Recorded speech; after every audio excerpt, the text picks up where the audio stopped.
امریکہ اگر ایران اپنا تیل اور گیس برآمد نہیں کر سکتا تو پھر خطے کے تمام ممالک بھی نہیں کر سکیں گے۔ تو نے ایران کی بحری ناکہ بندی کر دی، اب ایران خطے کے تمام ممالک کے برآمدی راستے بند کر دے گا۔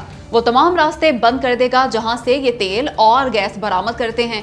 دوستو، امریکہ کی جانب سے ایک بار پھر ایرانی بندرگاہوں کی ناکہ بندی پہ یہ دھمکی دی ہے ایران نے، یعنی ایران کہہ رہا ہے کہ آبنہ ہرمز تو اس نے پہلے ہی بند کر دی، اب وہ UAE اور سعودی عرب کو بھی پائپ لائنز کے ذریعے تیل بیچنے نہیں دے گا، ساتھ ہی بحر احمر اور باب المندب بند کروا دے گا، حوثی باغیوں کو کہہ کے یہ خطے کا کوئی بھی ملک تیل اور گیس برآمد نہیں کر سکے گا۔ مطلب امریکہ کے نہلے پہ دہلا دے مارا ایران نے یہ دھمکی دے کے، کہا تیل اور گیس یا تو تمام ممالک برآمد کر سکیں گے یا پھر کوئی ملک بھی نہیں کر سکے گا۔ لیکن کیا ایران ایسا کر بھی سکتا ہے یا یہ محض دھمکی ہے؟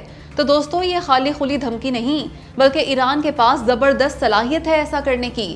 وہ بھلے ہی ان سب کو مکمل بند نہ کر سکتا ہو لیکن تیل کی برآمدات میں زبردست خلل ضرور ڈال سکتا ہے۔ وہ ایسے کہ آبنہ ہرمز اس نے پہلے ہی بند کر رکھی ہے، UAE کی فجیرہ پائپ لائن اس کی رینج میں ہے، وہ اس پہ ڈرون اور میزائلوں سے حملے کر کے بند کر سکتا ہے تیل کی برآمد۔ سعودی عرب کی ایسٹ ویسٹ پائپ لائن پہ بھی حملے کر کے جزوی خلل ڈال سکتا ہے اس سے تیل کی برآمد میں۔ رہا بحر احمر اور باب المندب تو انہیں بند کر سکتے ہیں ایران کے حمایت یافتہ حوثی باغی، اس لیے ایران کی اس دھمکی کو امریکہ اور خلیجی ممالک نہایت سنجیدگی سے لے رہے ہیں۔ لو جی، مان لیا UAE نے کہ ختم ہو چکا دبئی کی تجارتی اہمیت ختم ہو چکی، سب سے بڑھ کے یہ کہ غیر محفوظ ہو گیا دبئی، یوں کہہ لیں اب کسی کام کا نہیں رہا۔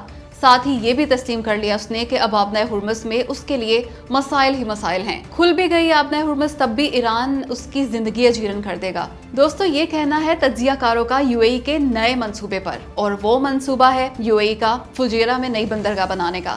UAE نئی بندرگاہ بنانے جا رہا ہے اپنی ریاست فجیرہ میں تاکہ دبئی پر انحصار کم کیا جا سکے اور بچا جا سکے آبنہ ہرمز سے۔ مستقبل میں اگر دوبارہ پھڈا ہو جائے ایران سے تو اس کے اثرات نہ پڑیں UAE کی معیشت پر۔ یہ پورٹ بن گئی تو کنٹینرز آبنہ ہرمز سے گزرے بغیر UAE میں آ بھی سکیں گے اور اس سے جا بھی۔ اصل میں جنگ میں ایران نے 3000 سے زائد ڈرون اور میزائل حملے کیے UAE پہ۔ اتنے حملے اس نے اسرائیل سمیت کسی بھی ملک پہ نہیں کیے۔ ان حملوں سے دبئی کی ایسی تیسی ہو کے رہ گئی، اور آبنہ ہرمز بند ہو جانے سے دبئی پورٹ کی سرگرمیوں میں 90 سے 95% کمی آ گئی، یعنی سنسان ہو گئی ہے۔ اس لیے فجیرہ میں نئی پورٹ بنانے کے چکر میں ہے UAE، لیکن ایران فجیرہ کا بھی وہی حال کر سکتا ہے جو اس نے دبئی کا کیا۔ چڑھائی کر دی چین نے امریکہ پہ، ایران کی حمایت اور امریکہ کی مخالفت میں کھل کے سامنے آ گیا چین۔ کھری سنا دی چین بھائی جان نے امریکہ کو، اور وہ بھی اقوام متحدہ کی سیکیورٹی کونسل اجلاس میں۔ کہا امریکہ ایران سے جنگ کر کے تشدد کی طرف دھکیل رہا ہے مشرق وسطیٰ کو۔ ایک مرتبہ پھر انتہائی خطرناک موڑ پہ پہنچا دیا مشرق وسطیٰ کو امریکہ نے۔ ایران کے خلاف امریکی فوجی کارروائیاں خطے میں کشیدگی بڑھا رہی ہیں، یہ عالمی امن و استحکام کے لیے بھی بڑا خطرہ ہے۔ اقوام متحدہ کی اجازت کے بغیر ہی ایران پہ حملہ کر دیا امریکہ نے، اس سے سارے خطے کی سلامتی داؤ پہ لگ گئی۔ یہ امریکہ ہی ہے جس کی وجہ سے غزہ کا بحران جاری ہے۔ کشیدگی کم کرنے کی کوششوں میں رکاوٹیں ڈال رہا ہے امریکہ۔ بحر احمر اور یمن دونوں کے حالات کی خرابی کے پیچھے بھی امریکہ ہی کا ہاتھ ہے۔ امریکہ کو چاہیے نئے تنازعات اور بے امنی پیدا نہ کرے مشرق وسطیٰ میں، بلکہ ایسے عملی اقدامات کرے جن سے کشیدگی کم ہو۔ دیکھا آپ نے کس قدر سخت زبان استعمال کی چین نے، سنگین الزامات لگائے امریکہ پہ۔ حالانکہ اس سے پہلے وہ ایران اور امریکہ دونوں کو مذاکرات سے مسئلہ حل کرنے اور جنگ نہ کرنے کا کہتا رہا، لیکن شاید اب چین کا بھی صبر جواب دے گیا، اس لیے چڑھ دوڑا امریکہ پہ۔ وہ ہو گیا جس کا سب سے زیادہ خطرہ تھا۔ اب نہیں بچتا معاہدہ ایران اور امریکہ کے بیچ، کیونکہ جنگ کے بعد ایران کی پارلیمنٹ کے پہلے اجلاس میں ہی امریکہ سے اسلام آباد MOU ختم کرنے کا مطالبہ کر دیا گیا۔ ایرانی پارلیمان کے 180 اراکین نے مشترکہ بیان جاری کیا جس میں کہا گیا کہ بس بہت ہو چکا، ختم کر دو یہ معاہدہ۔ اب ایران کوئی نئی حکمت عملی اپنائے امریکہ کے خلاف۔ ظاہر ہے یہ نئی حکمت عملی سوائے جنگ کے اور کچھ نہیں ہو سکتی۔ یہ بات اس لیے بھی اہم ہے کہ ایرانی پارلیمان کی 2/3 سے تھوڑی ہی کم اکثریت نے کیا یہ مطالبہ۔ زیادہ معاملات بگڑے تو ایران کی پارلیمان منسوخ بھی کر سکتی ہے اسے، اس کے بعد تو پھر جنگ ہی ہوگی، اور وہ بھی ہولناک۔ اس کے علاوہ ایرانی پارلیمان نے علی خامنہئی کی موت کا بدلہ لینے کا بھی مطالبہ کیا۔ بہت سے اراکین پارلیمان سرخ پرچم لے کے آئے اجلاس میں۔ ایران میں سرخ پرچم کو مزاحمت اور انتقام کی علامت سمجھا جاتا ہے۔ یوں اس مطالبے سے بھی ایران کی حکومت پہ مزید دباؤ بڑھے گا امریکہ سے مذاکرات ختم کر کے جنگ کرنے کا۔ دوسری جانب ٹرمپ نے بھی اگلے ہفتے ایران کے پلوں اور بجلی گھروں کو نشانہ بنانے کا اعلان کر دیا ہے۔ مطلب خیر کی خبر امریکہ اور ایران دونوں جانب سے ہی نہیں آ رہی۔ دوستو، آزاد کشمیر کے حالات بہت زیادہ خراب ہیں۔ منگل کو جھڑپوں میں 2 سیکیورٹی اہلکاروں سمیت 10 افراد جان کی بازی ہار گئے۔ پورے کے پورے راولاکوٹ شہر کو سیل کیا جا چکا۔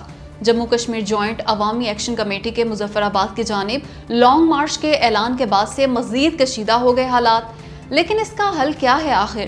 تو دوستو، اس کا حل صرف اور صرف مذاکرات ہیں۔ طاقت کے استعمال سے یہ مسئلہ حل نہیں ہو سکتا۔ حالات خراب ہوئے وفاقی وزراء کے انتہائی فضول اور غیر ذمہ دارانہ بیانات سے۔